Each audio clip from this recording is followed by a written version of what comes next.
TunePocket.com. TunePocket.com.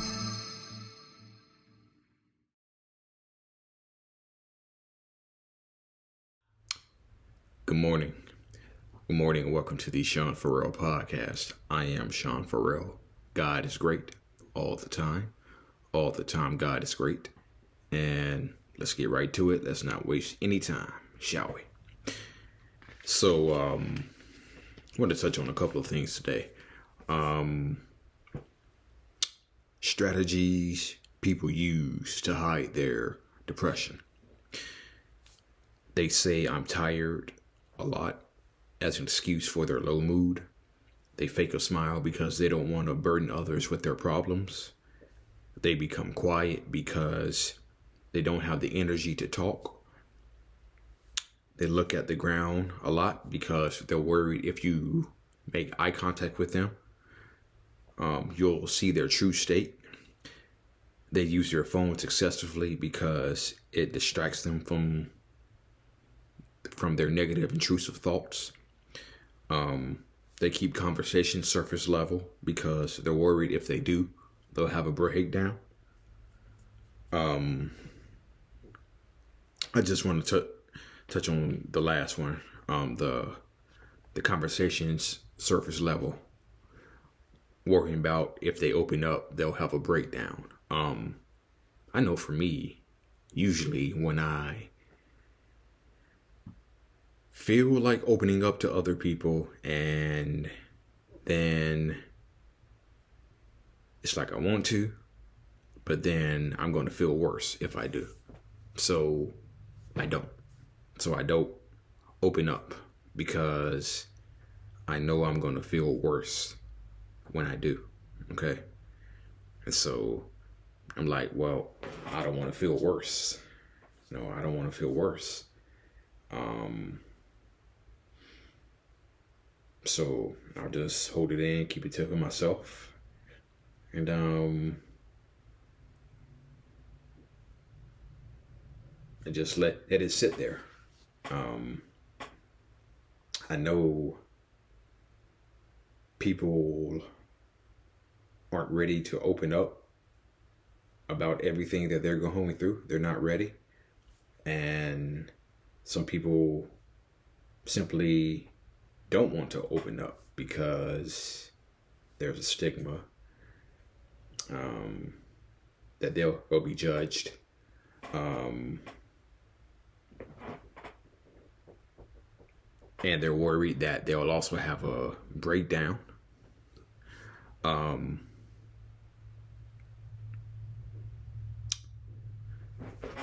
think another strategy that people use as an excuse for their depression, when people ask how they're doing, I know I use this a lot. Hey Sean, how are you doing? Fine.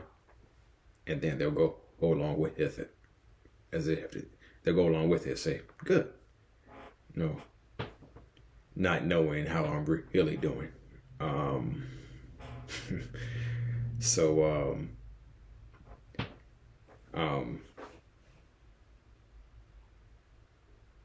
So I think that's a unwritten strategy. That's a hidden strategy. People use to hide their depression, if that makes sense. Hey Sean, how are you doing? Hey, to the person who's watching this, how are you doing? Fine? Good. They fake a smile because they don't want to burden others with their problems. How many times have you all done that? How many times have I done that?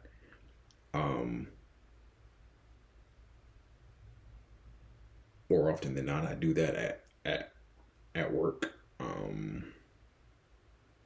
I do that when I'm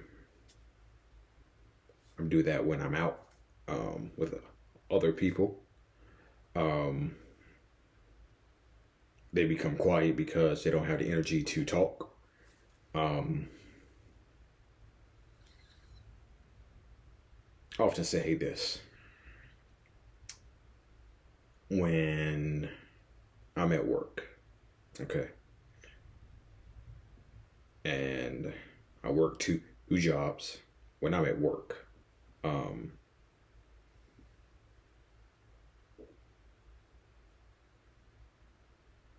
and I've talked about this before. It's more 70-30. What I mean when I say 70-30, 70% of that is, or why I don't talk, is focus, concentration. So yeah, that's 70%. The other 30% is, um, yes, depression. So that's the other 30%.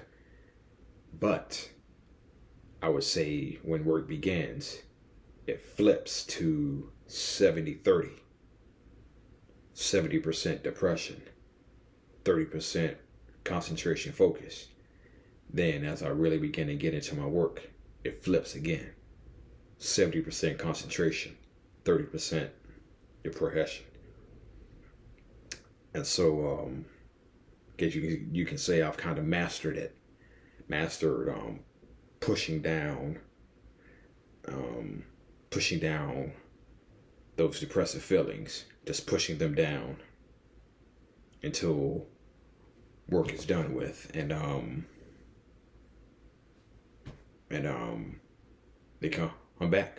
I can say a couple of times this week that when I left my first job at UPS, hey, I'm gonna be honest. I felt completely broken. I felt completely broken. Why? I don't know. I don't know. I seriously don't know. I seriously don't. Oh no. Maybe it's because of the bullshit that I deal with my other job, possibly. But it was like it was like Monday, Tuesday, Wednesday, Thursday, Friday. Whenever I left my first job,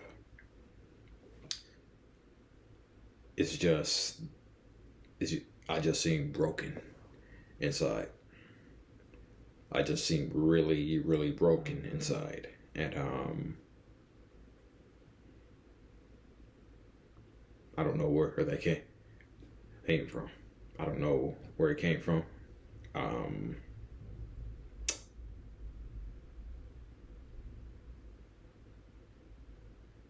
I can't figure it out. Maybe my counselor can. Maybe my counselor, who I'm seeing in a few minutes, maybe she can help me out with that. But yeah, I was broken really bad. I was broken. So yeah.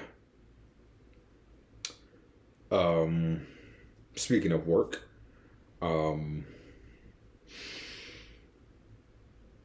did you know that 9% of employees experience suicidal and self-harm thoughts at work? Women employees are twice as likely as male employees to seek mental health support. Females, women are at 12%, 12% more likely to seek mental health support, and men are 7%. Only 7% of men are likely to get help. Okay, and anybody who knows this, in my early 20s, I chose to get help for the I was going through mentally. 48,183 deaths by suicide in 2021. The average is 45,000 a year. 1.7 million attempts in 2021. Every 40 seconds, someone takes their own life. Man, woman, child.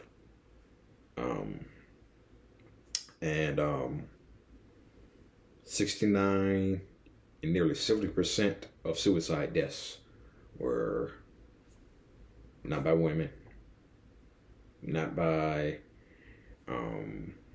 kids. Nearly 70% of suicide deaths were white males. Yeah. Nearly 70% of suicide deaths in 2021 were white males. So yeah, I've told you all about the blade, the time that I found a blade. Ironically, I went back to the place to do a pickup where I found a rusted blade on the ground, and I went back there, and that was in the back of my mind. And I'm thinking to myself, I'm probably not gonna find a blade there. Well, lo and behold, what do you know? There was a small triangular blade laying right there on the ground. Only this time I did not get triggered by that blade. So looks like I've made improvements. So, how to help your suicidal family members or friends. Don't minimize or invalidate their feelings. Ask them what they need from you. Let them know that they aren't a burden to you. Listen and create a judgment-free, safe space. Encourage self-care, taking care of basic needs. Point them in the direction of helpful resources. Be their advocate. Help them to get help. Spend time with them and be present. Help them create a crisis plan. If a risk is imminent, call your local police department or first responders. Or another thing that you can do, call the suicide prevention line, 988. Avoid trying to solve the problem. Keep them talking. Talking will reduce the emotional burden that they are carrying. Don't be patronizing. Remove potentially dangerous items from a person's home. Look after yourself. Okay, so I'm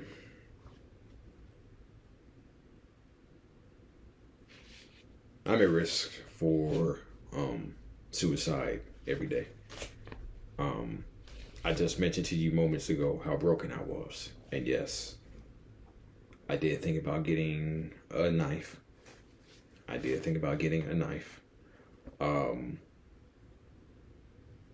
Remove potentially dangerous items from the person's home. I use one of those safe lighters to light candles for when I meditate, for meditation purposes. I have not used it in a harmful way. But there was a time where I did try to burn myself, where I did pour scalding hot water on my foot. I think one of the main key things is keep them talking. Talking will reduce the emotional burden that they are carrying, okay? Yeah, I think that's real important. The more they say, the more emotion they'll get it out. The more emotion that they'll get it out of what they're feeling. Um, for me, there was a song that I listened to several times this week when I was feeling suicidal ideation, suicidal urges. Um, you all know New Edition. Can you stand the rain? Yeah, yeah. That's a good hit song to listen to. That's a good hit song to listen to. Now, the song may not be for everybody, but it helps me. Yeah, no, it extracts emotional, depressive, suicidal feelings that I'm feeling. Um, let's see. Spend time and be present with them. I think that's one of the more critical things that you can do. Let them know that they aren't a burden to you.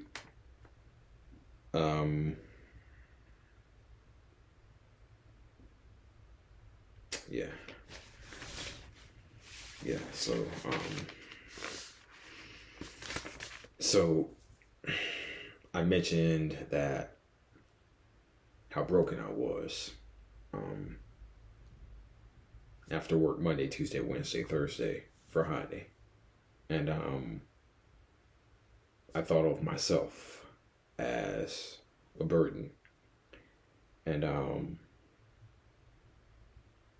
like I said, I'm not the best at reaching out. I'm not the best at reaching out.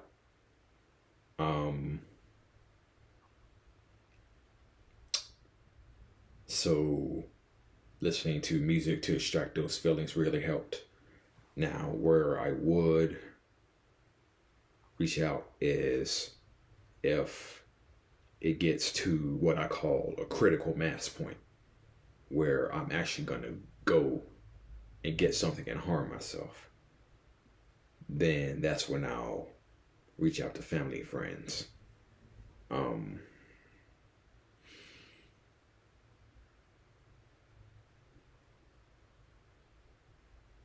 And to be honest with you, I really wanted to end my life this week by suicide. That's just the honest truth.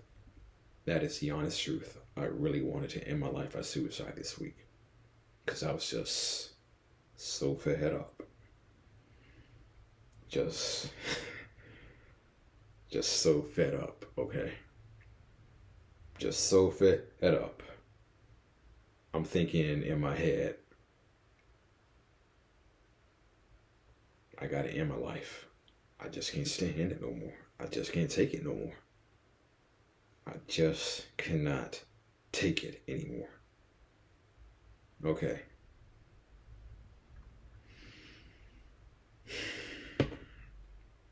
But I didn't. So,